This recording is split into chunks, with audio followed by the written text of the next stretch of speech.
items. Could I have a motion? Councillor Fox, second by Councillor Arneson. All those in favor, show of hands. All opposed? That's carried. Thank you. Next item is the adoption of the minutes of the regular meeting on February the 6th. Could I have a motion, please? Councillor Whitmarsh, second by Councillor Fox. Any errors or omissions? Councillor Richter. Yes, I have a query with regards to the minutes from the last meeting. At the end of the motion, there was a notice of motion which was withdrawn, and then it was replaced with a substantively different motion. And I'm wondering, why was this replacement put in at the last minute and not presented as a notice of motion to allow all of council equal opportunity to reflect on it? Okay, so you're referring to M1, I take it. So the minutes are correct. I'm just want to say this is a motion. Our motion we're working on right now is to approve the minutes, and unless there's an error. However, certainly, from what I understand is that there was a notice of motion. Councillor Qualley made a motion. There's no objection to having that motion by council, so it was dealt with that evening. So, but the minutes do reflect what happened. Okay, but I'm just saying, don't we have a policy or a procedure bylaw that states that if there's going to be notices of motion about substantive matters, that they have to be given time for council to review them? Because the motion that was substituted for the original notice of motion that was in there is considerably different than the first notice of motion. And it is substantive because it concerns allocating budget monies. Okay, so from a procedure bylaw perspective, why was this second motion not put on as a notice of motion? Well, that's with the leave of council it was done. So the minutes are correct. Certainly, if you want to bring this up in another business, you can. But the minutes are correct, and that's what we're talking about. It comes under approval of the minutes, because I'm just wondering why we didn't follow the procedure bylaw. Council approved this. If council wished it to do that, another motion could have been made. So it was basically approved to go forward by council. There was no motion not to do it, so it can be done. Mr. Backen, on the procedures, please. Thank you. I'll go by my recollection. As I recall, yes, there was a notice of motion that was made. At that point, that notice of motion could have been amended or could have been withdrawn. There can be some debate as to what the appropriate procedure would have been. The substance of the motion was a bit difficult because both motions dealt with a sidewalk and a crosswalk on 96th Avenue and the implications in the 5-year financial plan. What changed, I think, was the scope of the work that was occurring and therefore the cost that was occurring with that. And that was left to the Assembly, and from what I recall, the Assembly decided to proceed. So there is some substantive overlap, but there is some differences as well, and I think it's simply the decision of the Assembly to proceed at that point rather than go forward. That was my recollection. The way I recollect it too. Okay, thank you.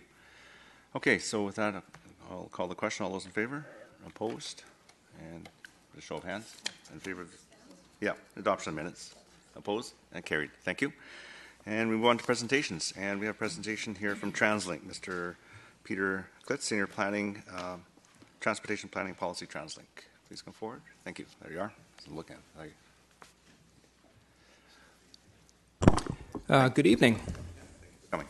Thank you very much for the opportunity to brief Mayor and Council on TransLink's ongoing implementation of Phase 1 of the 10-year vision. I'm accompanied by Shirley Smooch. She is our Senior Stakeholder Relations Advisor. And my name is Peter Klitz. I'm a Senior Planner, and I am also the Project Manager for the new Clayton Heights new service.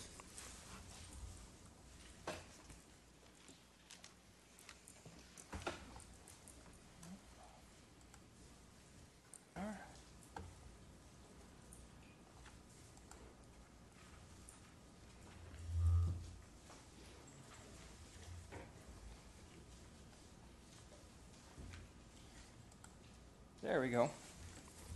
So, as I mentioned, the new service for Clayton Heights is part of the implementation of Phase 1 of the 10-year vision. On November 23rd, the Mayor's Council approved going forward with service improvements for the Metro Vancouver region.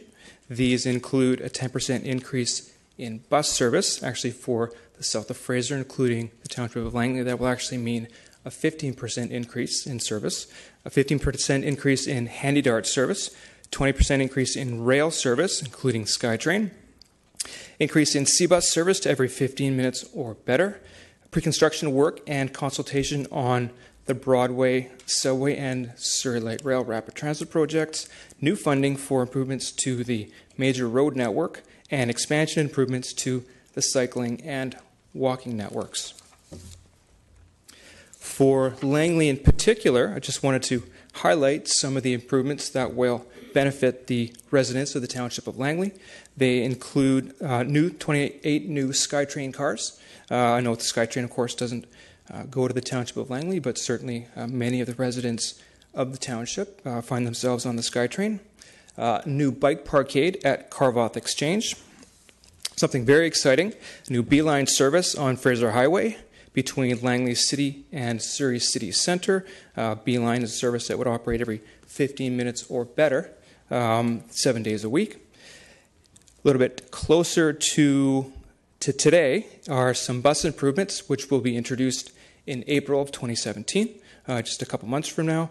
They include improvements to the 501 to a 30-minute service until 10:30 p.m. That will replace some of the service that was removed when we moved the 595 to 208 Street. There will be some improvements to the 502, quite a few actually, improvements during peak periods, as well as extension of hours of operation to 2 o'clock in the morning on Monday to Friday and Saturdays. And some increases to the 555 during peak periods to reduce overcrowding on that very busy service. As well, as I mentioned, a rollout of 15% increase in Handy-Dart service across the region. And, as we're here to talk about today, introducing new service to the Clayton Heights neighborhood, which will also serve the Township of Langley. I'll talk about that in a second. And I just wanted to make note that there is actually new service in the Willoughby area on 208 Street. We introduced that in September of 2016. So talking about the new service areas in Phase 1 of the 10-year vision, we have already delivered a new service to Burke Mountain up in the northeast sector. We delivered that in December 2016. There will also be new service to Silver Valley, which will be introduced in September. Clayton in September 2017. 208 Street, as I mentioned, already delivered last September. And new service in the Morgan Creek area in South Surrey White Rock. We worked very closely with staff from the Township of Langley on the design discussions and the service design for the new service in the Clayton Heights area. We worked, even before the Phase 1 was approved, we anticipated that we would be introducing this service, so we started last summer working with staff from the Township of Langley. There was also some workshops with elected officials. We followed that up with a field test to determine the operational feasibility of the new route, plus scope out some potential locations for bus stops. And on November 23rd, Phase 1 of the 10-year vision was approved. So that puts us now in the public consultation phase of this project, where we are going out to the public to gather feedback on the proposed routing. We're currently in the public consultation phase. It started last week, and it will extend to March the 6th. After that, and pending a successful public consultation, we will go into a refinement and implementation phase, again, with the target of September 2017 for the implementation of this service. So what we see on the screen in front of us now is the proposed new Clayton Heights service. We can see that it connects Fraser Highway to Langley Centre via 184th Street, 72nd Avenue, 202B Street in the Township of Langley, along Mufford Crescent, actually right past the City Hall on 202B Street. It would also serve Kwantlen Polytechnic University before landing at Langley Centre and connecting to all the transit services at that location.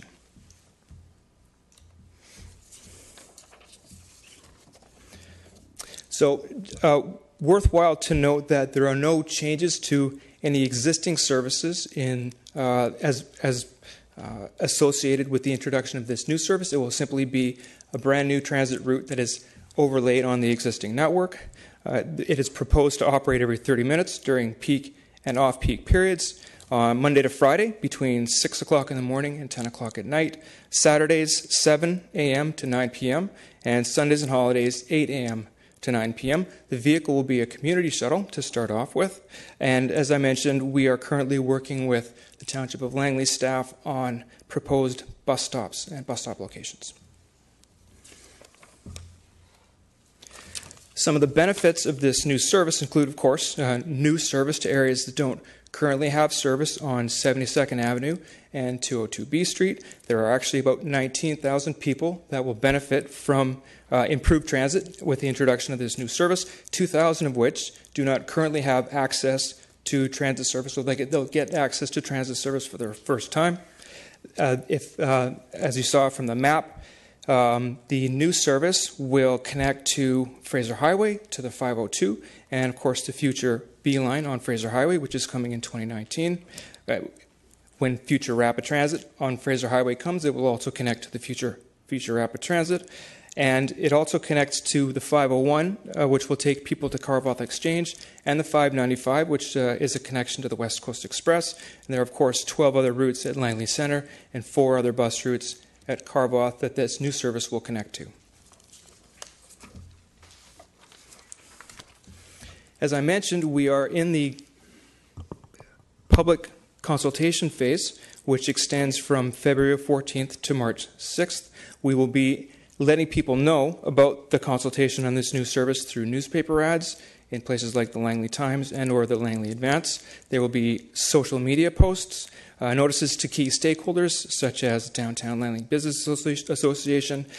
Also, this time around, we're doing something a little bit different, something creative. We're doing a mailer to households that are in the catchment area of this new bus route. This is something we haven't done before and something we'd like to try, and this is our way of getting information directly to homeowners in the catchment area of the new bus route. All this information will drive people to an online survey at translink.ca/network review, where we will be taking feedback from the residents on this proposed new service. After the consultation period closes on March the 6th, we will take that feedback and confirm our recommendations, or publish a post-consultation report. During the summer, we'll confirm and construct bus stops, and as I mentioned, the service is planned to be implemented in the fall, in September of this year, 2017. And with that, I will take any questions that Mayor or Council may have. Well, thank you very much for that presentation. It's always good news when we get added service to our municipalities. So thank you very much for bringing that to our attention. A couple of questions or comments. Councillor Fox. Yeah, thank you. A little off the topic, but of interest, I think. 208th, in September, I think it was, you started the 208th bus route. How's it going? I think it's going well, considering it's only been a few months. It's a growing area, and we expect that service to continue to grow over the years. I think it's probably, we're seeing loads of anywhere between 20 to 25 people coming out of that Willoughby area. Oh, good. During peak periods. I'm glad the public has received it, so thank you. Thanks. Can you go back to the map of the new route? Yeah, no, thank you very much. And thanks for coming to explain it. I think that's it's always valuable for us to know what's going out to the public and what's being asked for responses to. So as I understand it then from your comments, the bus stop locations are still a point of discussion? Mm-hmm. That's correct. We're working with municipal staff on the specific bus stop locations. Okay, so if somebody was coming out of the Clayton area or the Willoughby area and looking to get to the 501 to the Carvoth Exchange, where do you perceive that bus major sort of transfer to be? Would it be on the 200th Street or would it be on Glover Road? I think that it could probably be either on 200th at 72nd Avenue, or they could transfer to the 501 at Langley Center.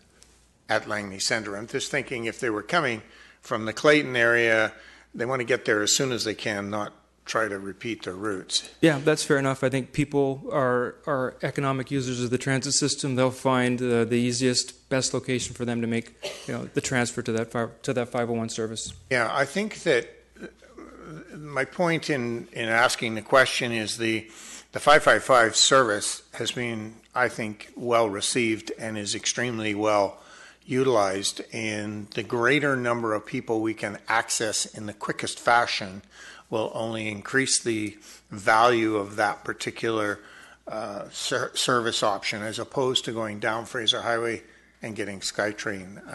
I think it would almost be quicker to go to the 555 and head into the Lougheed station. So I'm just in the thinking what's the quickest way to access that option is, and it gives people choices. Yeah, I think you're correct. Transferring to the 501 on 200th Street, that's a very fast route to the 555. Okay, thank you. Councilor Qualley. Thank you. Thanks for being here. Sorry, I was zoning out on all the numbers, so forgive me if I just want to make sure that I'm correct in this. From the center at Willowbrook Mall, essentially, that's where the 501 will pick up, and then will it be like a beeline that goes up 200th Street, the 501, to connect to Carval? The 501's an existing service. It's a local stop service. So that's not planning to change then? We do have longer term plans for a beeline type service on 200th Street. It's not in phase 1, but it is in the mayor's 10-year vision. Okay, I thought I had read that somewhere, that there was a beeline for 200th Street, so I was thinking that might be the 501 changing to that because of the volume of people using the 555 that still need to get back down. So is it possible that timeline could be accelerated if the use is warranted? I think that, well, from what I understand, the funding for phase 1 is set, and the program for phase 1 is set, but that's certainly something that we could consider when we start talking about phase 2 of the 10-year vision. Okay, thanks a lot. Thank you. Any other questions from council? Well, thank you very much for laying this out. There's a lot of work to be done. There's 3 phases to this vision, and it's nice to see phase 1 started, and I really appreciate you coming out and explaining to us, because I attend those meetings, but this is our local, and it comes home when we see what's happening right here. So thank you very much. Okay, thank you very much. Thank you. Okay, so now we move on to delegations, and the first delegation is Adrian Nelson, and Adrian Nelson's here. Please come forward. Thank you. And welcome here. If you can just, for the clerk, provide your name and just the city where you live, and you'll have 5 minutes to present. Sure, you bet. So Adrian Nelson, I'm from Maple Ridge. So we're going to kind of shift focus here from buses to beavers. As I said, my name is Adrian Nelson. I am the Wildlife Conflict Manager for the Fur Bearers Association. We are a wildlife group based here in BC. We deal with municipal wildlife problems all across Canada. One of the biggest things that we deal with is municipal beaver management. And I know the township has had some criticism over its policies on trapping beavers. So I wanted to kind of present some options to council and hopefully ask council to help direct staff so that they have some new tools and can make some better decisions in this. I think you guys all have a package just so that if any of this doesn't make sense, you can look at it later. When we're dealing with beavers in municipalities, what we implement are what we call flow devices. You may have heard the term beaver deceiver, caster masters, pond levelers, exclusion fences, all these kind of things. They're all in reference to flow devices. I won't go into big details. You should have this sort of image that kind of just shows you what some of them look like. The two that we use a lot are the pond levelers and the exclusion fences. And these are really no more than a large pipe system that allows water to move through a dam and a fencing system that prevents beavers from being able to access culverts and bridges and things like that they want to plug up. What I think you guys need to know about these is this is not new technology. They have been around for over 20 years. They are incredibly successful. When they are implemented properly, we have a success rate of between 90 and 97%, and that is over a 10-year period. Whereas when we look at trapping and removal, we see a success rate of about 16%, and that's over a 3-year period. They are incredibly cost effective. They run us about $400 to $600 to put in, and they take about half a day to build and install. The maintenance on these is about twice a year, so it is saving municipalities all kinds of money in implementing these rather than having people go out and crews going out on a weekly or a monthly basis to try to dismantle beaver dams. They really are a long-term solution for managing beavers rather than just removing the beavers and having a trapper back in a year or two.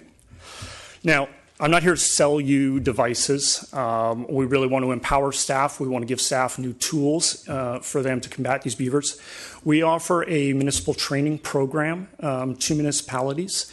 Usually it's about a 2-day course. It's a hands-on course that we work with a variety of departments. And what we do is we train on how to implement and build these properly so that you are getting that 90% success rate on them. We offer this program free of charge to municipalities, so I'm not here to sell you anything. Mission took us up on this about 3 or 4 years ago, and they have saved themselves thousands, if not tens of thousands of dollars in man hours. They have been putting in these devices and have had a real success with them. What's really upsetting for me is to have to be back here in front of Township, because we've actually dealt with Township before on this. We've actually worked with the Township on putting flow devices in place. We had a lot of success working with Justin St. Andrew, who I believe was with the Environment Department. Not only were we able to prevent some flooding, we were actually able to get a family of beavers to relocate to where Justin wanted them instead. We've also worked with Eric Fong and did a small installation in the Fort Langley area. The problem is Justin moves on. Some of the departments maybe aren't communicating as well. This knowledge gets lost. So that's why I'm here in front of council, is to ask council to look at this policy, this drainage control of nuisance policy, which should be in your book, which really goes in, it talks a little bit about, the problems that beavers and stuff can have. It has one paragraph that says, when no other effective means of preventing or controlling the potential damage due to activities of these animals is available, they may be removed by trapping. It does not say anything about what other effective means there could be, what other options or procedures staff should follow, what are current management techniques, any of that. It's kind of weak. I have included some other language that some of the other municipalities are using, as well as the policy from Mission, which outlines sort of some of these other current management techniques, wrapping trees, using pond levelers, flow devices, things like that.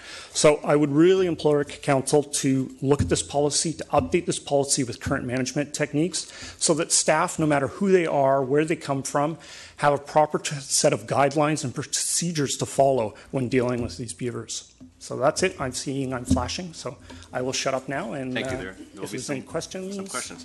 Yeah, I've got a question. So, excellent presentation. Thank you. We've had similar in the past. I know our staff work very hard to use other mitigation before they go to other mitigation techniques before they go to trapping. But you mentioned there's a 90 to 97%, which is not 100. So what do you do in your experience when there's that 10% that just don't work? Because I know these guys are very industrious, these little beavers, and they tend to find ways around these things. And in my walks through the township, when I go past waterways, I see a lot of these mitigation fences put in and the pipe through the dam and that sort of thing, the leveling, I guess the leveling processes that are used. So I know it's happening in the township, but what about that 10%? Like, what's your recommendation for that? So when we say that it's not a success at the 90-97%, that means that we have to go back in and do something else. So we'll go back in and tweak that flow device. Where we see the largest failure is usually in the pond levelers, and that's usually another dam that's created downstream or upstream from the initial one. So in order to fix that, we have to go back in and put in another pond leveler. So in our books, that was a failure because it didn't mitigate the problem right away. So we have to go back. Whereas when we look at trapping, if you're going back every year, every other year, every 3 years, we count that as a failure. So anytime we're counting a failure, we're looking at, do we have to go back into that same area to manage? And this really is only about municipals. I guess large, private property, we really don't have a say on, and that's under the No, Ministry but of you Wildlife, can- or who would manage that, and who would be The Ministry of Wildlife, but we find that most of this falls on the city because the province is short-staffed or wants to pass the buck or anything else. So those first calls usually come into the city. In your package, you'll see a thing from the city of Surrey, and that's from their website for their public to look at, and it goes over some of those mitigation techniques. I know the city of Mission references us. We're happy to put our name out there if private landowners and stuff like that are having problems. We're always there to help them as well. Okay, thank you. I've got some questions from Council. Councillor Richter. Yes. Very interesting information. So you say these mechanisms need to be maintained twice a year. What are they maintained for? Like, what causes problems that have to be fixed, and what's the cost for maintaining them? It's mostly debris, so I never want to go in and say that these are maintenance free. You can just drop them in and leave them. So we always recommend to cities that they go back at least twice a year and just check on them. Sometimes there isn't any maintenance to be done.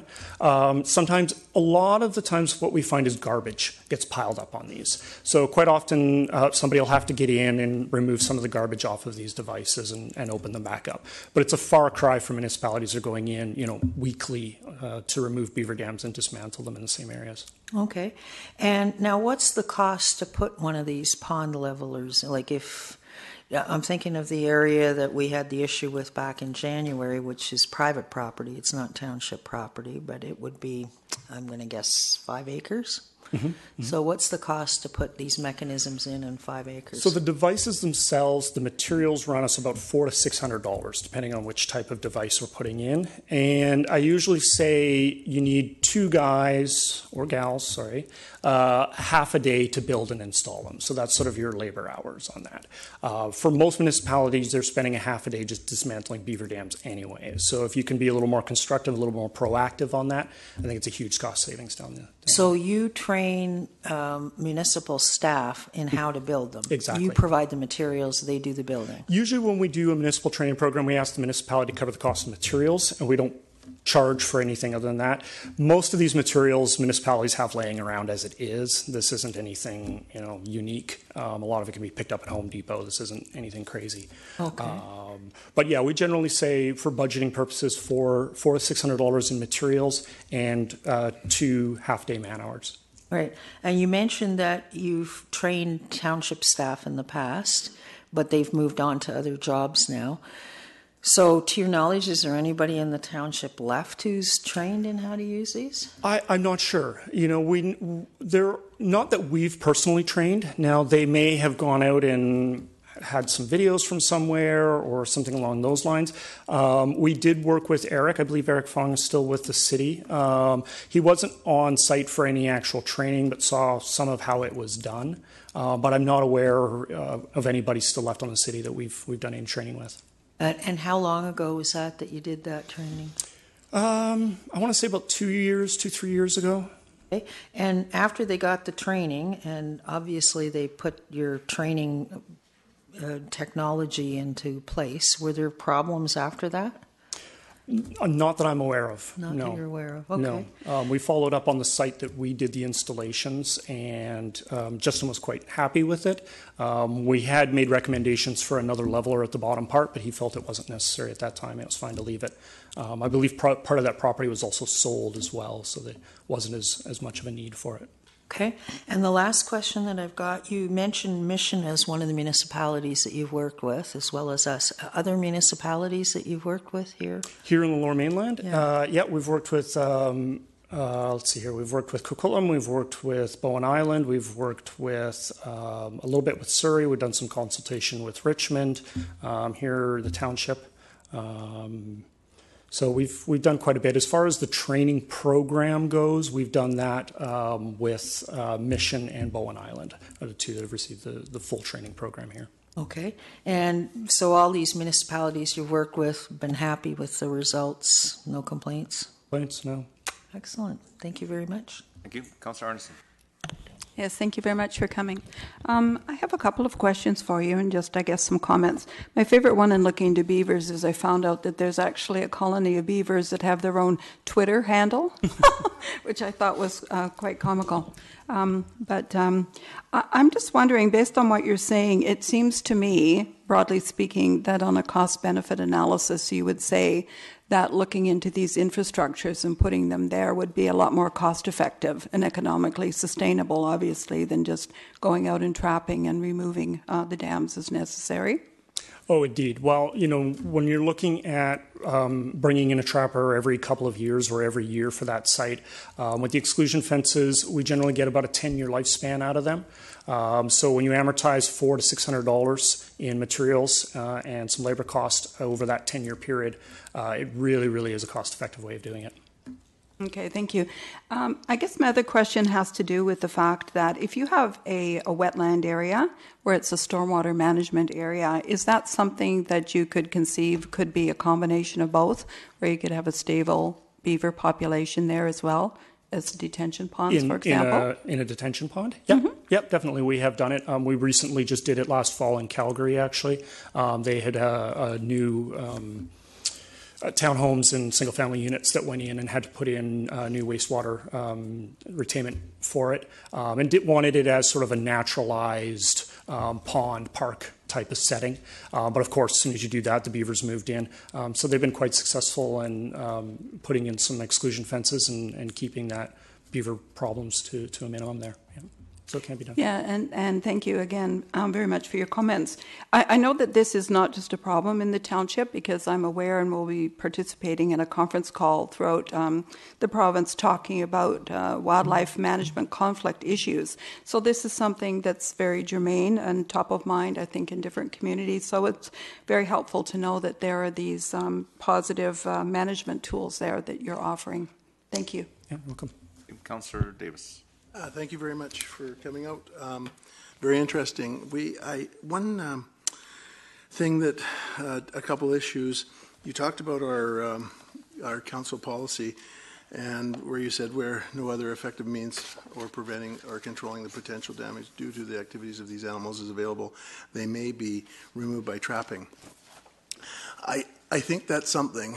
I've been affected by beavers, and I think that's something that we've got to actually. I think we've got to make that stronger. I don't think we need to make it weaker.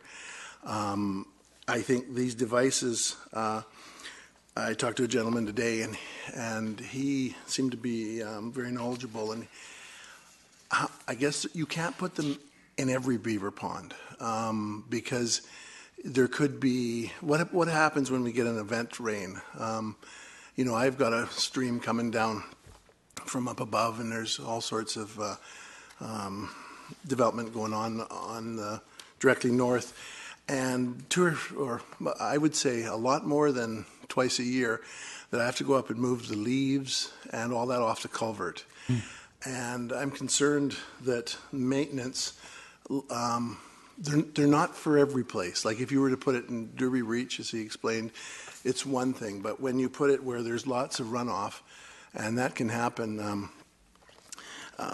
We used to have a beaver problem. Well, actually, on our farm, the beavers they kept building a dam. I kept taking it out. And then finally, because I didn't realize this was available, but what happens is there's probably 800-900 acres behind it. And when you get a flash flood, when the beavers are there, or one of these things, it's more debris to hold back. And it's tore out a culvert of a culvert that we used. And by having the beaver dams on private property, that's another issue. You know, we've lost probably 10 big fir trees, you know, this big, because the beaver dams have come up.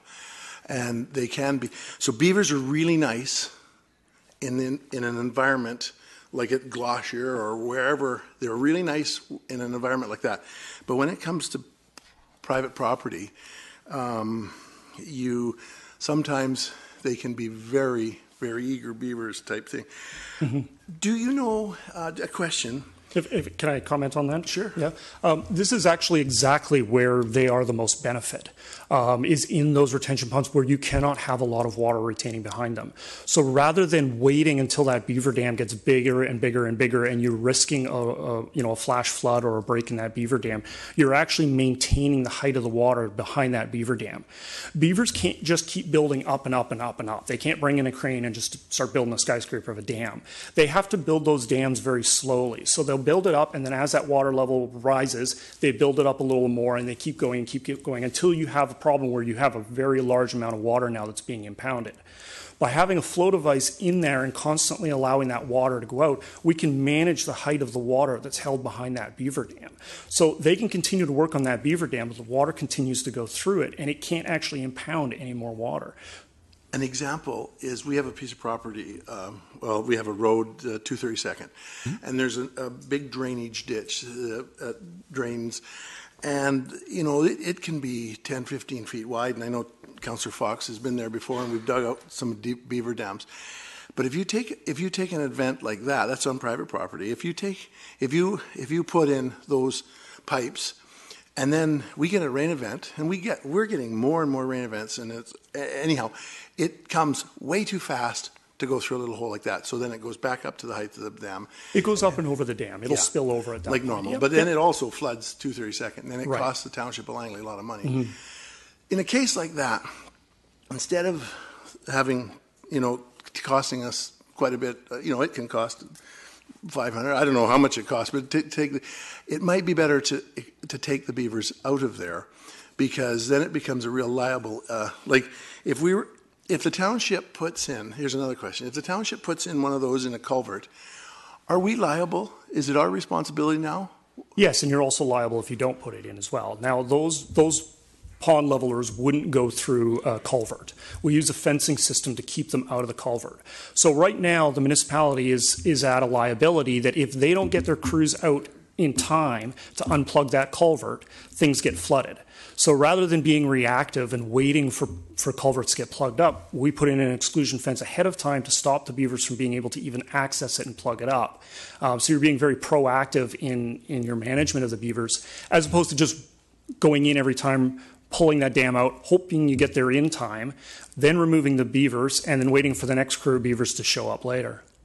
You had mentioned, I think you mentioned relocating. Do beavers do well relocating? I've heard that they don't. They can. Beavers are incredibly territorial, so relocation has to be done properly. A site has to be determined ahead of time. But there's also an advantage in the fact that beavers are very territorial. So if you can manage a colony that's already there, you're not going to have new beavers moving into that area. What ends up happening then is, as a colony is established, the mating pair reduces the number of offspring. You get fewer and fewer beavers in there. You have less bigger destruction of larger trees and stuff happening. So maintaining that existing colony is better than eliminating it and waiting for a new colony to show up and cause even more damage. But they keep eating the trees. Yes and no. Yeah. They will continue to eat trees. Once a colony is more established, they tend to favor that new growth. So they'll target those larger trees looking for damming material, lodge building material. And we often see the destruction of the larger trees decrease as the colony is more established, and they work more on that new growth. They want the good stuff to eat. They don't want the old log that's been sitting there for 10 years. Yeah. Well, one question also. Sorry, I'll speed it up here. When it comes to, today I had a conversation with a gentleman, and the ministry. How to relocate? Because sometimes relocating, you've got to get them out of there. In private property, they just can wreck everything. And to relocate that, it was pointed out to me that the Township of Langley is saturated with beavers, and that there is not a lot of good spots, actually almost none, to relocate beavers. And did you know any information on that or in your experience? I know relocation isn't easy with the province. A lot of it means getting somebody in the province up off their butt to figure out where to put these beavers. So it isn't often done. But that doesn't mean that relocation and removal is where we need to jump to right away. And I think that that's where this policy needs to look at, is all of those things that staff can do ahead of time and try first before we even have to get to that relocation. Okay, they're beavers in the right spot are part of nature, but boy, and they're like a rat They're a busy beaver, yeah. Yes, okay, thank you. Councillor Fox. Where do I begin? Mr. Nelson, you're not old enough to know when I started dealing with beavers firsthand, and I still deal with them today. Your perspective's very different than mine. First, I've got to say, the last sentence on your request, delegation, dealing with beavers without having to jump straight to lethal measures.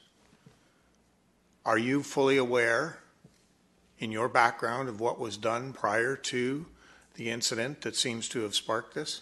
No, and I don't think most people are. Okay, well, next time, before you put the statement down, please talk to staff. They're sitting right up there. Our staff, and I've dealt with them. In fact, started dealing with and so did Councillor Richter and Councillor Long, with the fur bearers when Mr. Clements was arrived. Yes, and I'm sorry for that. Okay, so Mr. Clements, when I originally got on to this council, made sure he did checks and balances on an ongoing and regular basis. The staff the policy that's derived, he had a great deal of input into in the 1988 original version, and he worked with our staff.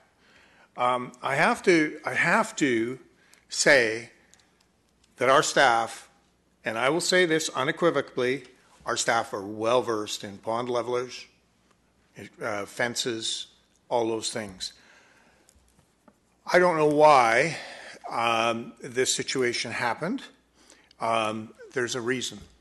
Everything happens for a reason. I believe our staff did do, prior to, significant work in this particular water management area.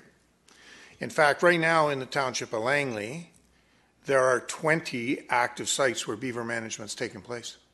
Have you checked any of those to see if pond levelers are in place or those sorts of things?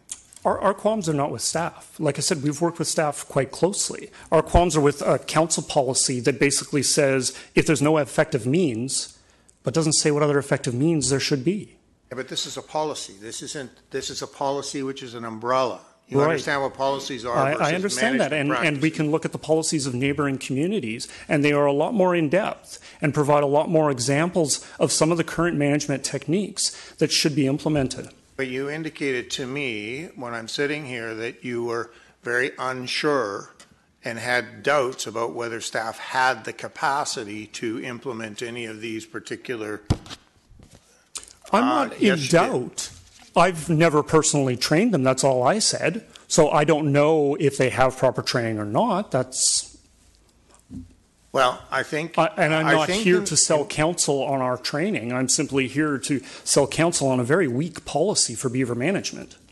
Weak in your perspective. It's worked for a long time.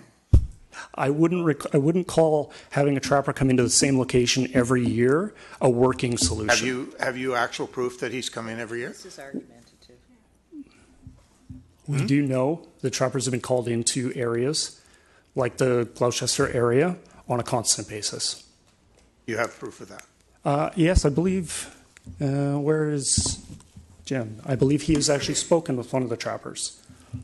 So my question then becomes, when a trap is tampered with on private property, what happens at that point? That's an offense. It's an offense under the Wildlife Act to tamper with a legally set trap.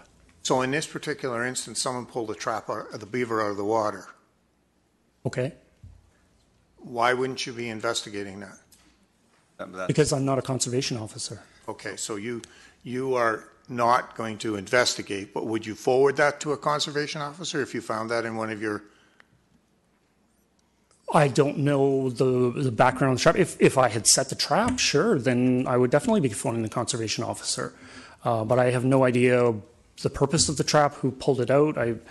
I'm simply here to provide council and the city with some other alternatives to a management policy that just simply says, when you knocked on their door and asked them to leave and they didn't, hire a trapper. Oh, that's not what our policy says. Could. Yes, it does. Good. But that's not what it says. It doesn't actually say anything. That's the problem. Well, that's your opinion. Thank you. Councillor Richter. Yes, I appreciate the information you're providing tonight, and I thank you for coming and sharing that. Just a couple of follow-up questions. In the realm of your experience, the mechanisms that you're promoting with us tonight, how many beavers have been saved using those mechanisms over the last, say, 3 years? It's hard to say. Over the last 3 years, we've probably put in 20 of these devices. So typical colonies can range anywhere from 5 if it's a new colony to upwards of 15 or larger, depending on the colony. And you take that over a 3-year period where new colonies haven't moved in. It's a lot of lives for sure. So a lower end average would be 100 beavers over the last, and you've had no ongoing issues with these beavers, with these mechanisms in? No. Okay. My other question was, you did say 90 to 97% success rate. If a beaver must go because it's not living with your new mechanisms or whatever, are there better ways to euthanize them than these traps that snap their necks? Sure, you could live trap, for sure. There's what they call the Hancock trap, which is sort of the best live trap. It's kind of like a giant suitcase almost built out of mesh. It's usually set just above the water line, and it's usually baited. The nice part about that, traps are completely indiscriminate. So if something else does get into that trap, at least it's still alive and can be released unharmed. Oh, okay. All right. And where would we get these Hancock traps?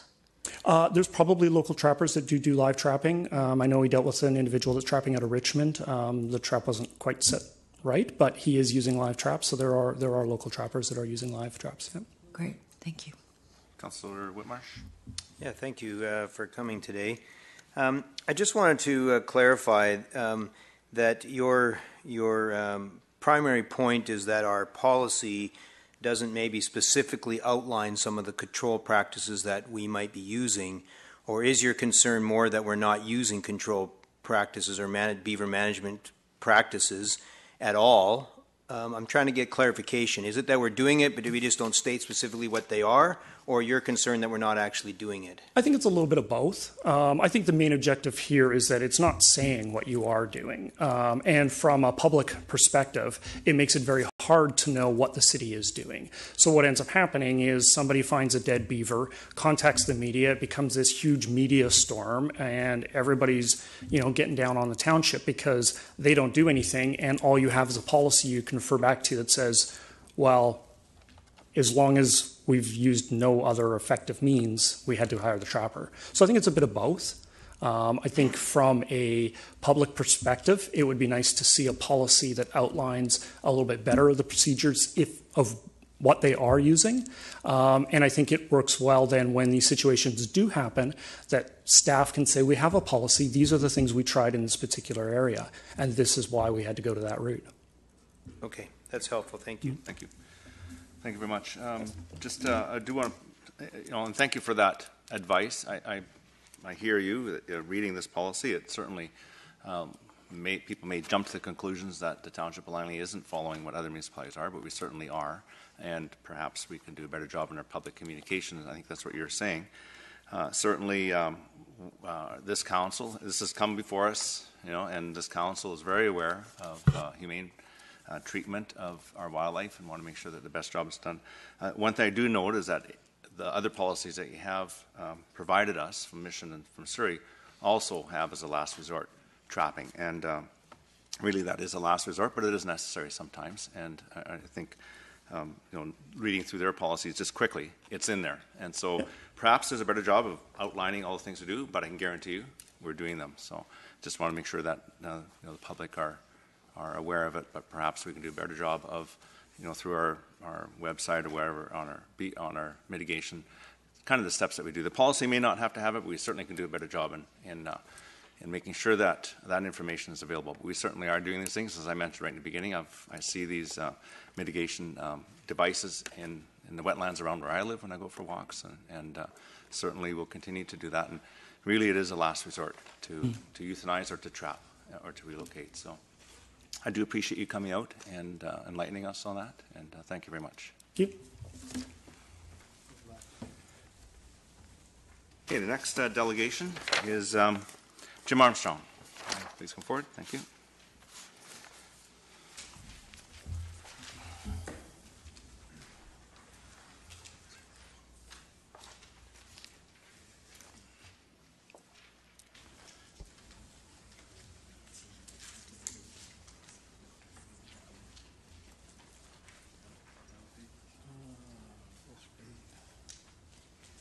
How do I get the full screen on this? Okay, great. Thank you, Mr. Mayor and council members. Jim Armstrong. I am a 30-year resident of the Township of Langley, and I'm also a professional biologist with 44 years of professional experience as an environmental scientist, and of which 32 years of that was in government with the Ministry of Environment and with Metro Vancouver, and then as a consultant. I've chosen the West Creek ecosystem as an example of the importance of the ecosystems within the Township of Langley, and want to explain, we've just heard on the issues of beavers and the importance of beavers within the history of Canada and within the Township of Langley itself, and the problems that they can present, but also the benefits that they can present to the ecosystem. As a biologist, I've worked extensively with beavers and other wildlife species, and currently working with fisheries as president of the Nickel Enhancement Society and our hatchery on 232nd Street. My presentation is more of a visual. As they say, a picture says 1,000 words, a word says one. We talk to beavers, but beavers is only one component of the ecosystems that we have within the township. We've heard the issues of is a township managing a problem, a beaver problem? Well, beavers are just an indication of the ecosystem and part of development. And we have to move forward. We have to realize that the beavers are keystone species. They're recognized as part of Canada's 150-year celebration, and they're going to be around. Councillor Davis talked to them being an issue on farmland. They're an issue on many. They've been an issue to the Nickel Enhancement Society on our fisheries, but at the same time they provide a benefit to us. But they're not just the only species that we look at in an ecosystem. This is a red-tailed hawk that you see there. Deer. These are all keynote or key species that we're seeing within our township, the different ecosystems that we have here. We talk of Gloucester Estates and the development. It's an industrial park. Can we develop that industrial park in a sustainable manner where we can protect the ecosystem, have the detention pond, but have it as a wetland? Can they work together? My answer is yes. It's how you do it. Do we have the policies within the township? And that's what I heard from the previous speakers questioning that. Well, do we have the policies? Maybe we do. I worked on many of these policies through Metro Vancouver with the different municipalities. The Integrated Stormwater Management Plan is one that's been brought before council here. Can it work? Can we develop a sustainable ecosystem as we develop the undeveloped lands of Langley, or change that development from agricultural to urbanization? Yes, we can. It's working in Surrey. It's working in other municipalities. I'm working, the District Commission was just brought up. I'm developing 2 large industrial sites out there where the habitat is critical. I'm developing wetlands. Do I have beavers? Yes, I do. I have bank beavers. Do I hope that they will move into my wetlands? Absolutely. I want them there. Because this is part of the experience of Fraser Trail that's going to go through this industrial site. And that adds value to what we're doing. You know, this is a muskrat, same as a beaver. They cause problems. We heard of flow devices. Yes, they work. But they have to be modified. Are they going to? Is everyone going to work the same in every situation? No, they're not. Is a fence going to work in every situation? No, it's not. It's how it's put in, how it's developed. And as I say, when I say I've got 44 years of experience, I've had my failures. I've had my successes. The successes are now greater than the failures. But when I was doing this back in the 70s, I was learning. Again, ecosystems, species at risk. This is what we do, though. We cut down trees. We remove the ecosystems. We clear cut. How do we balance this? And that's what the citizens of the township are asking. How do we balance our development with management of the natural ecosystem? It can be done. Are we doing a good job? And that's what we're trying to raise to the council's opinion. This is Gloucester and West Creek. There was a setback there. It's been discussed here extensively, and I'm not going to go into whether it's suitable or not suitable. Could it be done better? Yes, it could have been. But that's something that the council or the municipality, the staff need to work with the developers. It's not, here's an example of the fish kill that was in Gloucester last year.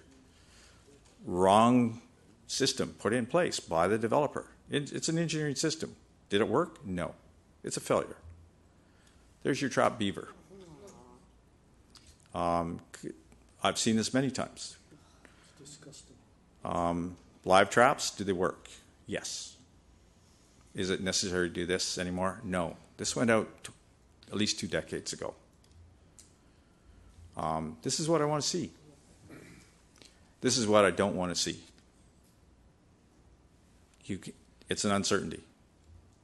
Your 5 minutes. Yeah. Here's a wetland. Please, thanks. Thank you. Well, thank you for that presentation, and I believe we all have the same goals as have sustainability and in a growing environment of people and businesses and roads, we certainly do have the same desires, and I thank you for your presentation. Councillor Arneson. Thank you, Worship. Thank you very much for coming.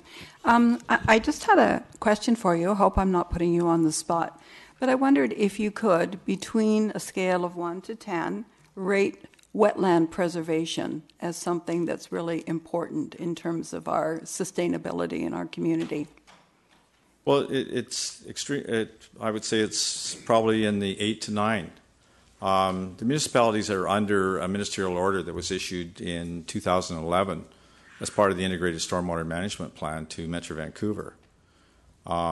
And wetlands is part of that. It's stream protection. It's also the ecosystem protection. In fact, under item number 9 of that, it says to use scenarios and forecasts and systematically consider environmental consequences and benefits of different land use approaches prior to build-out. This was the last project that I worked on as the senior environmental biologist for Metro Vancouver. So, does it work? Yes, it does. And it is important. And just one final question. I understand that there's a relationship between beavers and salmon health. Are you able to just describe briefly about how that works? Salmon ponds, if they're in a stream, maintain water level for the drier periods of the season when you've got coho, fry that stay in the stream for the first year of their life. So having that water level there, it reduces the temperature of the water. And it provides habitat for them. So yes, in that regard it is. Is it a detriment at times? Absolutely. When you've got returning spawning salmon, you're not going to get some of the large Chinook or chum jumping over these 6-foot or 8-foot beaver dams. You can put a flow-through pipe through them. You can put a fish ladder or a fishway through them. That does work. But do they create problems? Yes, they do. Thank you. Councillor Richter. Yeah, you mentioned that you've been working with Surrey to create integrated wetlands into an industrial development. No, that's the District of Mission. The District of Mission. Yes. So you've integrated I'm wetlands into an industrial park. I'm using the wetlands, the engineered wetlands, for the stormwater management site, or stormwater management on a 32-acre industrial site along the Fraser. So it goes into Silver Creek, and do I have bank beavers there that are a problem? Yes. Is it going to work? Yes. They'll move into the ponds. I have another site at Hatsick Slough, where I also have beavers, and we're integrating them into the redevelopment of that industrial property as part of it. Okay. And are these two areas open for us to maybe go and take a look at to see how Yes. it can work? Yes, Yeah. they are. Okay, great. Thank you. Thank Councillor. Thank you. Councillor Fox. Yeah, thank you, Jim, for coming and presenting. I appreciate that. And I think you mentioned a couple of things that were struck a chord, sustainability, your biodiversity, and so on and so forth. And very honest in terms of admitting sometimes things just don't work. And you know, sometimes you have to take measures that are somewhat more evasive than you want to take just simply because they work. So are you familiar at all with any of the detention pond projects that are underway in the township right now? Well, the only one I've looked at is the one on West Creek. I've dealt with them in other municipalities. I've dealt with them when I was an employee of Metro Vancouver, and I'm building detention ponds at the present time in Mission. Right. The one in West Creek is not one that I would have engineered. I would have engineered it differently to make it work better.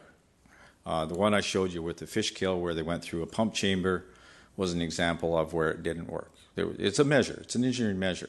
If you change that engineering measure, would it work better? Absolutely. Do you need to destroy the trees or take out all the trees around it? No, because you're destroying the ecosystem. It's better to manage with what you have there and do the development, minimize the destruction of the natural environment. It's part of your build-out. Does it enhance your site? Absolutely. Does it add value to your development? Absolutely. If you go to Europe, and I've spent much time in Europe studying these systems, they work very well. And most developers in Europe are now saying it adds so much value to our property. And that's what I studied at Metro Vancouver. The Green Business Program was one I developed, or Build Green Program was one I worked on. Yeah, we've got 20 active sites. I mentioned that earlier, and 6 sites using pond levelers and so on and so forth. Yep. I just wanted to, you'd mentioned I wanted to explore your background and knowledge, because in 2013, 14, 15, we had pilot projects with the fur bearers in Horn Pit, Kelly Lake, and Bedford Landing. So I just was wondering if you had any knowledge of those or background. I know the Bedford Landing one, yes. You know the Bedford Landing. Yeah. So in fact, we have worked hand in hand with the fur bearers over the years in terms of both mutual gaining knowledge of geography, biodiversity, and techniques as well. So, okay, thank you, sir, and thank you for your presentation. Appreciate that. A couple more. I just wanted to make one last comment. I love your picture of the muskrat. Right now, I'm eyeball to eyeball with the muskrat. I got the beavers out of there, but I'm eyeball to eyeball with the muskrat. And they can build dams too. Oh, absolutely. They build better dams. Build better dams, more secure, but they don't chew my wife's trees, because I've lost in the thousands of dollars of trees over the years. You come to my property, they're all wrapped because... You can come to the Nickel Mackerel Enhancement Society, our hatchery, and that's what we do with our trees when we put them in, is we wrap them. Yeah. And we put in more trees than what we actually need, because we know the beavers are going to take at least 40% of them. Yeah, but at so much a tree... Yeah, on a private property, that's up. Councillor Davis and then Long. Hi, Mr. Armstrong, Jim. I like your style, I like what you say. We heard earlier today we had the Langley Sustainable Agriculture Foundation give us a presentation on yearly work, and they're involved in an ESI program, Ecological Services Initiative. And have you heard of that before? Yes, I have. Oh yeah. Well, that's something that can work to take land, private landowners, and get them on board. They're doing a big project on the Birch Run Creek, and trying to, get farmers on board, and something that if not just, they actually pay farmers to keep it in the program. So that's something that, but you talk about making wetlands. Well, in our little dairy farm, we have just, a little, and the fish used to come up, 10 years ago, and we used to see them, spawn. And now they don't because of all the beaver dams. We're just above Trinity Western University. So we don't see the fish. So that's a bonus. There's give and takes. So that's, but this, I just thought I'd mention the ESI program because that's something that I think it's provincial, and it's something that doesn't have to be, it's a private thing, and I think that's, just thought I'd mention that. Well, no, I'm working with it. I'm a director of the Fraser Valley Watershed Coalition, and our chair is working on that program specifically. Oh. And I'm also working with farmers in the township of Langley here on showing them how to take ditches that are coated, whether they're a level C coating, and enhance them as part of their farming operation. Yeah. And the ministry is very supportive of that. 20 years ago, I took the cows out of the creek. Yeah. And now it's all the fad. We want to keep the cows out of the creek. Yeah. So I love the creek, and I love all that sort of stuff. So just thought I'd mention the ESI program. Thank you. Makes it better when we're swimming downstream. Thank you. Councillor Long. Well, thank you, Richard. Thank you for your presentation. I just wanted to say that I understand exactly where you're coming from, and I appreciated both presentations. And I think that you've heard from Council, too, that we have a concern on how the ecosystem is balanced and how complicated it can be. And I think, really, in all fairness to staff, in terms of public land, we're probably doing the very best we can. We can always do better. The challenge, of course, as it's been described tonight and talked about, is private land and what each individual private landowner will do to mitigate a problem that is very serious to them. So I think the end result of this evening is more information available, and I'm sure we can do something with our staff and policy to try and get the word out, as you're doing as well. And I know that the media have been phoning all day as well. So I think it's just a matter of continually reminding private landowners that there are different ways of dealing with this, and also realizing the complicated ecosystems that we're dealing with here, and especially the township of Langley was so unique, and having all this land, that's why we have these issues to deal with. So I just wanted to our land is very diverse in the township here. That's right. And it's very valuable. And I think that that's what the council needs to recognize, is the value of that land, not only for development, but also to the citizens. Thank you, and thanks for coming, everybody. Thank you very much for coming out. So thank you for those two presentations. I did make an inquiry. Justin is still with the township and still in the same department, so your training hasn't gone to waste. And I know that they are, as we said earlier, they are using that, so thank you very much for that. And Mr. Clements was my grade 6 teacher, so I certainly have fond memories of George Clements way back in the distant past. So all he did was tell stories in school. I don't think I learned anything in grade 6, but we heard a lot of stories. All right, with that, we'll move on to bylaws for first, second, and third reading. And G1 is the Langley 2017-2021 5-year financial plan bylaw and the development cost charge reserve fund expenditure bylaw. And Councillor Sparrow, I know you had discussed this with me earlier, and you're on now.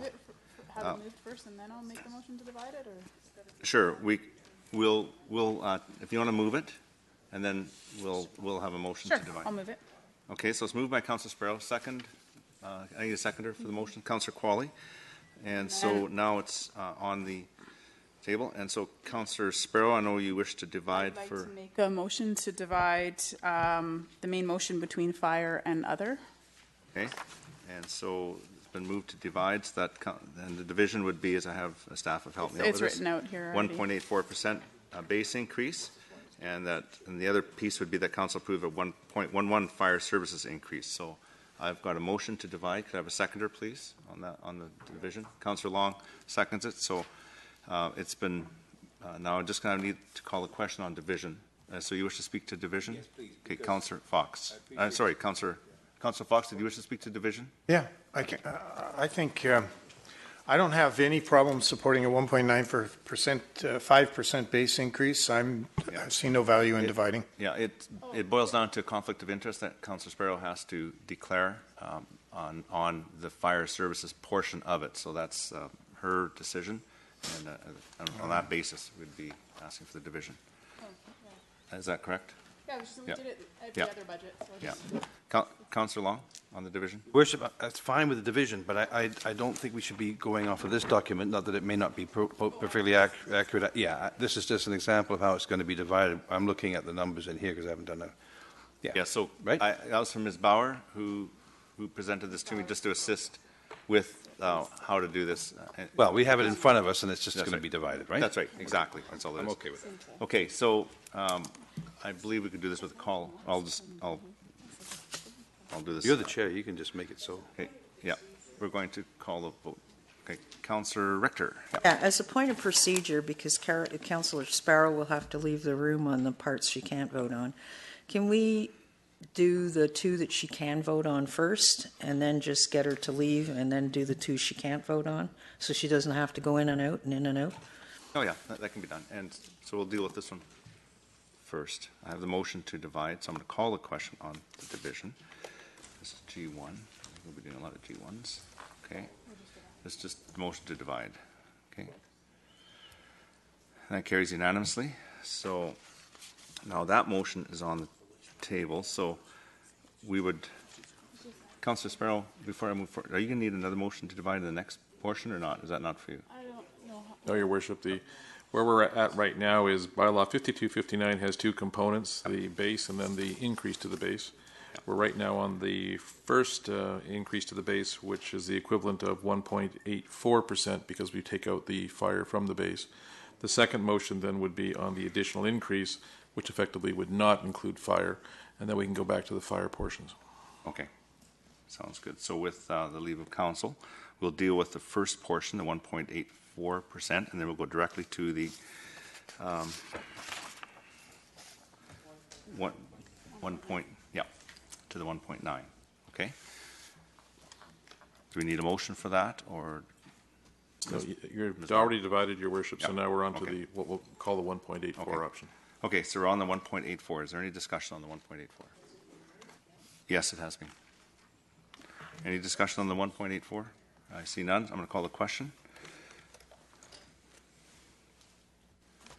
And that carries unanimously.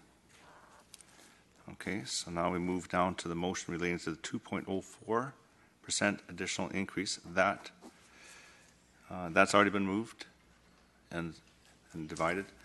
So I'll now, is there any discussion on the 2.04 additional increase? Your Worship, again, we have to slow it down. This is the 1.90 Oh, of the 1.90, thank you. 2.04. Thanks for your help. That's, I'm being very careful. Okay, so the 1.90 additional increase, which is part of the 2.04. Any discussion on that part? Seeing none, I'll call the question. Sir Fox? It carries. Councillor Richter is opposed. And so now, Yeah, so Yeah. now I will declare conflict of interest. thank you. Wait for you to leave.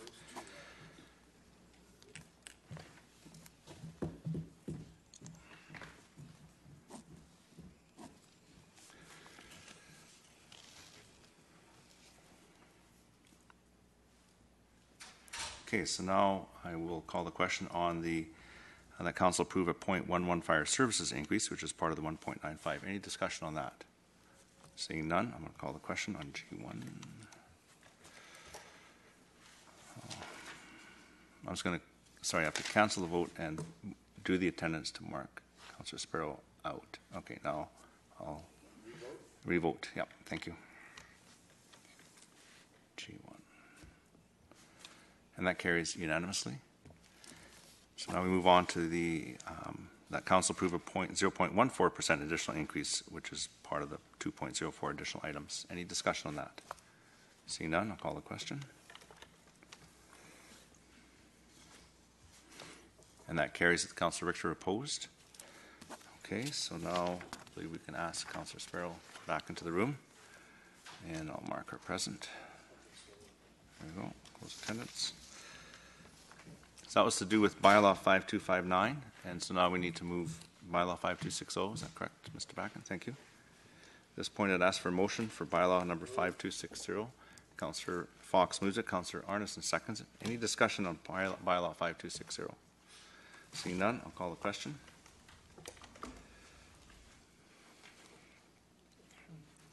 Councillor. This is DCCs. This is the DCCs. Yeah, thank you. And it carries Councillor Richter opposed. Okay, so that moves us on to G2. And this is the user pay utility rate bylaws, bylaw number 5261 and bylaw number 5262. We'll take one bylaw at a time. We'll go to bylaw number 5261. Could I have a motion, please? Councillor Sparrow, seconder. Could I have a second? Councillor Qualley. Discussion on bylaw 5261. Seeing none, I'll call the question on G2 on the first part. Councillor Long on G2. Okay. And it carries unanimously. Move on to bylaw 5262. Could I have a motion on bylaw 5262? Councillor Qualley moves it, second by Councillor Fox. Any discussion on that? Seeing none, I'll call the question. That carries unanimously. All right, so takes us through the bylaws. Is that correct, Ms. Bauer? So now we move on to bylaws for final adoption. And bylaw I1 is rezoning application 100409. Bylaw 5116. Could I have a motion, please? Councillor Long, second by Councillor Fox. Discussion on I1. Councillor Arneson. Yes, thank you, Your Worship. I did have a couple of questions. The first one was whether or not, if staff, through yourself, Your Worship, if staff could report on whether or not there have been any substantive changes between now and when this was first endorsed, I guess, in 2014. Mr. Steffi? Mr. Steffi indicates no. No? Okay. And then my second comment is basically from the original notes from the public hearing about school children. Do we have any information? I wasn't aware of whether or not there was any further information that came forward with this application about the number of students in local schools in the catchment area, because it's single-family residential. Which could be new information after the public hearing, so some caution needs to be exercised. Oh, dear. Public hearing and recertified. Oops.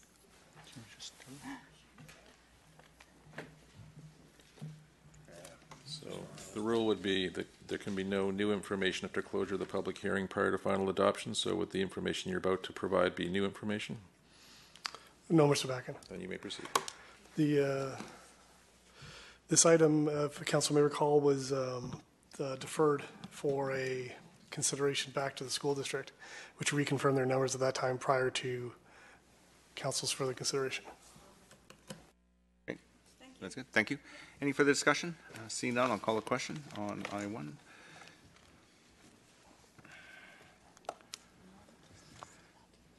And that carries Councillor Arneson and Councillor Richter opposed. Okay, so we move now to the mayor's report, or council report. So good evening, everyone. Welcome here. On Thursday, February the 9th, we hosted the BC Housing Special Announcement at the new Langley Youth Resource Centre, which is being created at 20285 65 Avenue, just about a block away from here, through a partnership of service providers. Rich Coleman, our MLA for Fort Langley Aldergrove and Minister responsible for housing, announced a provincial contribution of $355,000.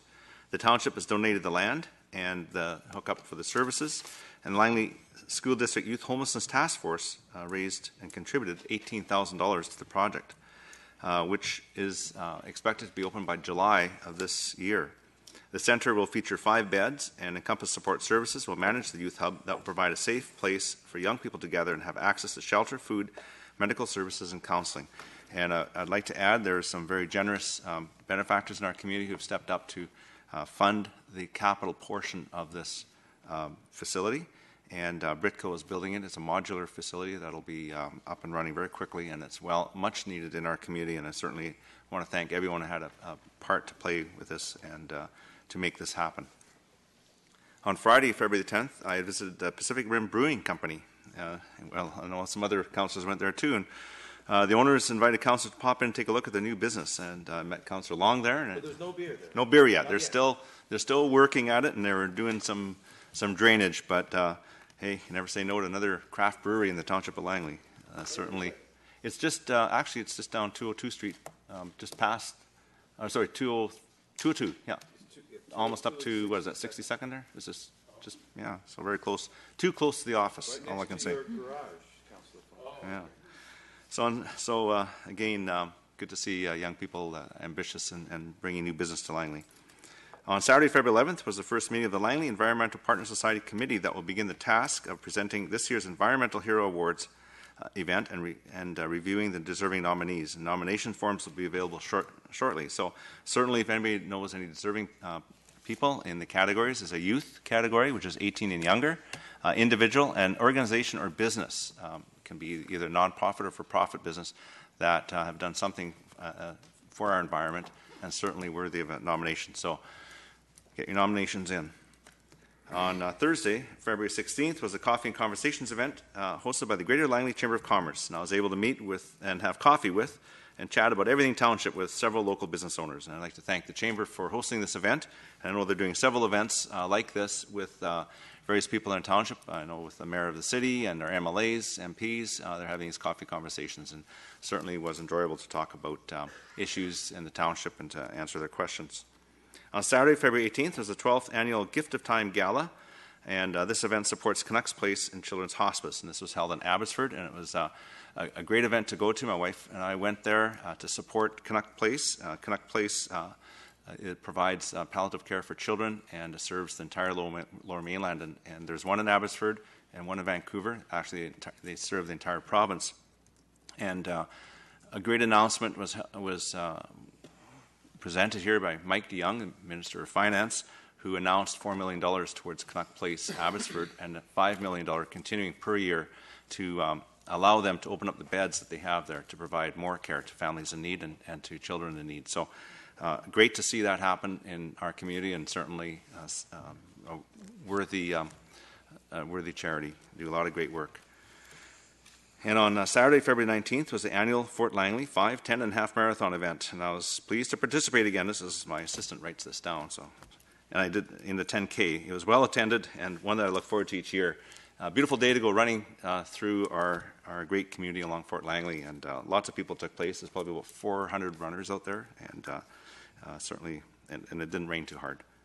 And don't forget, Pink Shirt Day is this week. It's on February 22nd. And to address the issue of bullying, and it can be a major problem in our schools, in our workplaces, and over the internet.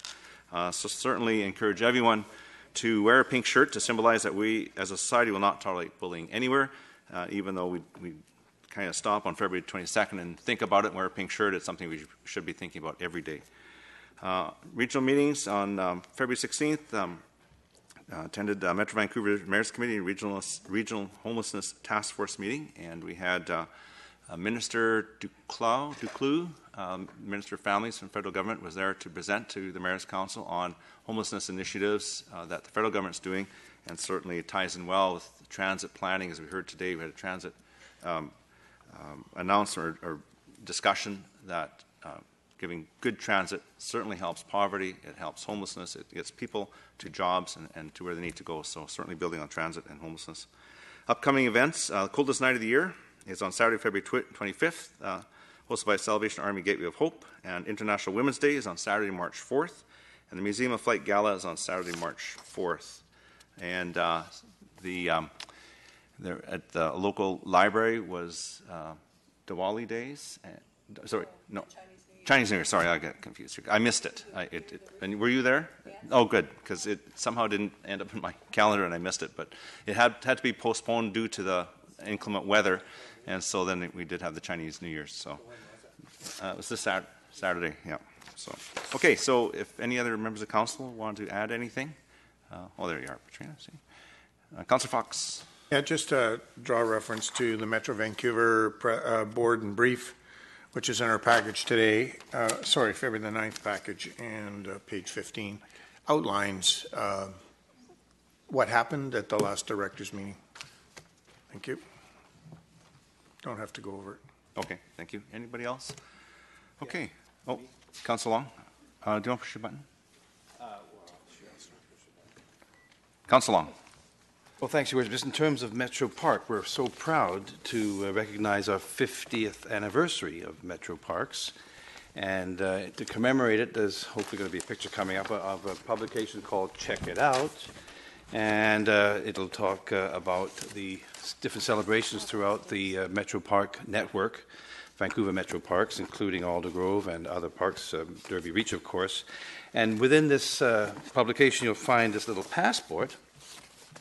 And here you can get your passport stamped. There are 18 significant events that are going to be happening throughout 2017 at all our different parks, and folks can travel around, get it stamped, maybe win a bit of bling of some kind. I think they're giving some crests and badges and so forth away. So we're very proud of it. And you can see some of the branding that's happened there. Each park has received a bit of a logo.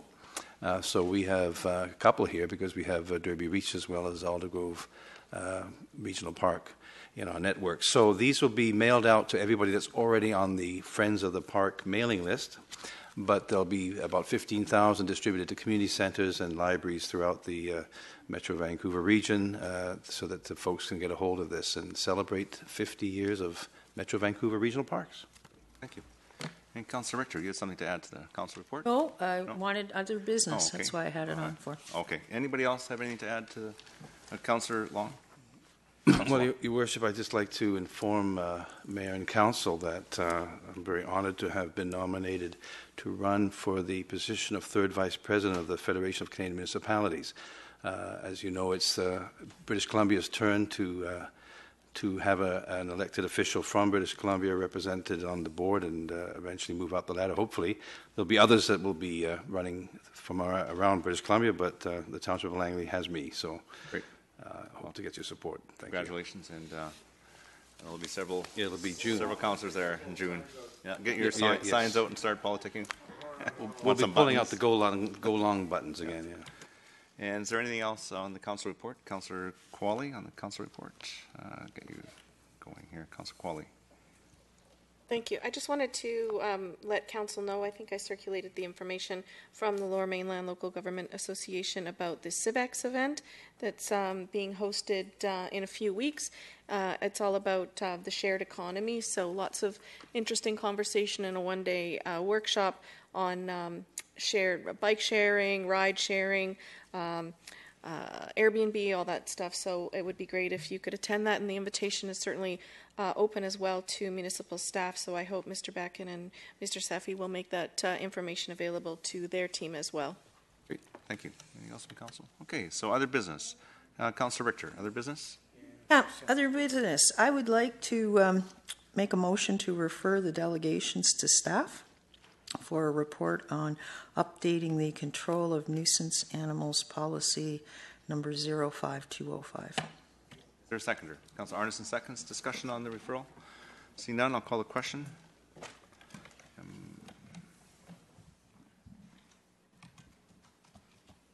BM1? Yeah. That carries with Councillor Fox opposed. Okay, and any other business? See none, council or motion to terminate? Councillor Davis, seconder. Councillor Fox, all those in favor? Opposed and carried. Thank you very much. The evening meeting is now over. We'll wait a minute or two and go to the public hearing.